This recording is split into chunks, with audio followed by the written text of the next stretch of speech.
Who the heck is running the White House, and who is advising President Obama? 40 world leaders march in France to show terrorists the world is not afraid. But where in the world are we? Did President Obama go? Nope.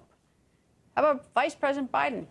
Not a chance. How about Secretary of State Kerry? He's a no-show, too. Okay, maybe Attorney General Eric Holder? Nope. He was there, but he left early before the march. Only one big French ally was skipping out yesterday, the United States. So why did President Obama snub the French, and why won't our leaders do their job? Joining us now, Colonel Alan West. Nice to see you, Colonel. I should add that Secretary Kerry, in his defense, he was going to Pakistan to answer to another terrorist issue. But your thoughts on the president not going? Well, it was an absence of leadership, and the United States is considered, and the President of the United States is considered the leader of the free world.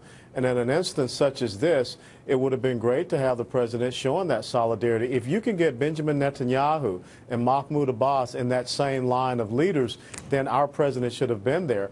And it's very interesting that Secretary of State John Kerry would accuse me of quibbling over this, but yet it was even the White House Press Secretary Josh Earnest today who said they made a mistake.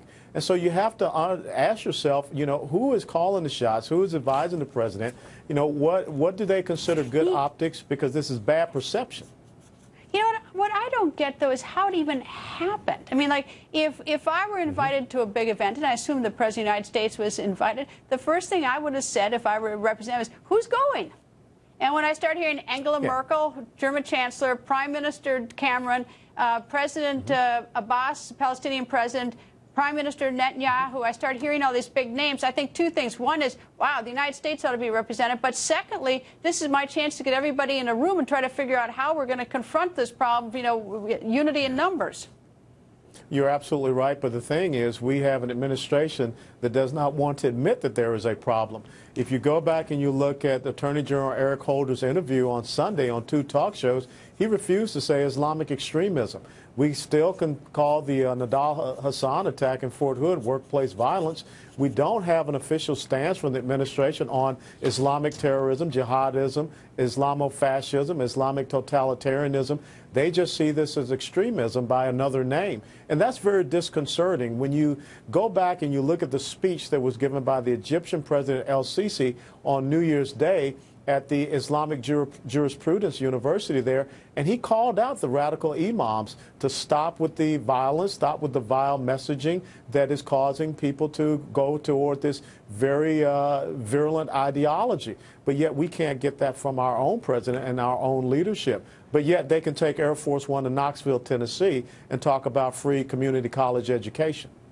Why won't they say Islamic extremism? What is? I don't understand that. Well, is it because they don't believe... Is it because they don't believe it, or it's not politically correct? What is the rationale for not doing it? Well, at this point in time, 6 years into his administration, it begins to look like complicity. Because remember back in 2009 when the president spoke in Cairo, he invited members of the Muslim Brotherhood to be front and center. So you have to really start to ask yourself, is this a president that is serious about combating Islamic terrorism, Islamic totalitarianism, and combating this enemy? I don't know if we can fairly answer that question, but right now the president is stacking the cards against himself. Well, he's used drones against a lot of people. In fact, he got but drones is not a strategy. That's not a strategy, Greta. I totally understand. I think my guess is what his thinking is. It's like when he spoke right before, when he spoke at the Democratic Convention in 2012, he says Al-Qaeda's on its heels. I think he wants to convince himself that this is over and this has been won. Well, and you know, he keeps, and I think that's the problem. Not that he's in favor of any of this stuff, but just that he wants to convince himself this has all gone away. But anyway. Well, it is his political ideology and campaign promises that is driving his strategy. Colonel West, nice to see you, sir. Thank you. Always a pleasure. Thank you.